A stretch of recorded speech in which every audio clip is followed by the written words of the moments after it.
সে আমার সভাপতি, সে আমাকে বোঝাবে। আমার বোঝানোর কিছু আছে ওখানে, তাকে তো বোঝাইতে পারবো না।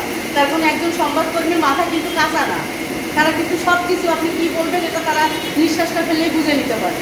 তো অতএব আমি তাদেরকে বোঝানো, আমি শুধু বলছি আপনারা আসেন, এসে যখন নির্বাহী পরিচালক আসবে ওখানে আপনারা এই প্রশ্নগুলো করবেন এবং মানে শোনেন, বোঝেন। আমি আপনাকে মিথ্যা আশ্বাস দেবো, আপনাকে চাকরি দেবো, চাকরি দেওয়ার মালিক কিন্তু আমি না। চাকরি দেবো এটা বলে নিয়ে আসতে পারবো না। আপনারা ওখানে যান, কথাগুলো শোনেন, সব কিছু প্রশ্ন থাকলে করবেন, বুঝবেন। বোঝার পর যদি আপনার ইচ্ছা হয় তাহলে আপনারা ওখানে জয়েন করবেন, না হলে যাইবেন।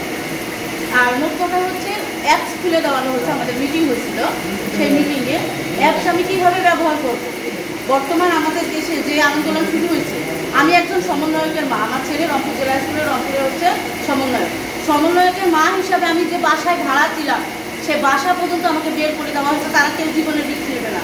আমার বাসায় হামলা হয়েছিল, আমার বাসায় হামলা হওয়ার পর রাতারাতি ভোরবেলা আমার বাসায় ছেলেমেয়েরা স্টুডেন্টরা যার বাসায় আবার রাত অন্য জায়গায় মাল পানি নিয়ে গেছে, এখন পর্যন্ত কোথাইতে পারিনি।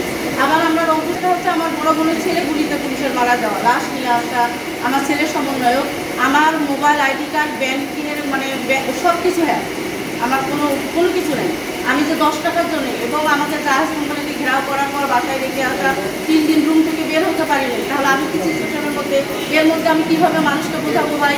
তার মধ্যে ভাইকে একটা টেক্সট করি, আলামিনকে একটা টেক্সট করি যে আলামিন কী করতেছো, আমাকে একটু জানাইও ভাই, আমার তো এই সমস্যা, তুমি তো মাঠে নাই, আমরা তো মাঠে, আমাদের তো লাইফ রিস্ক।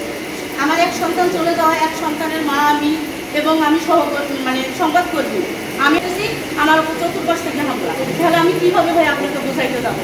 এই অপশনটা আছে আমার, ওই অ্যাপটাকে আমি চালাবো, কারোর সঙ্গে কোনো কিছু করবো, এই অপশনটা আমার নাই।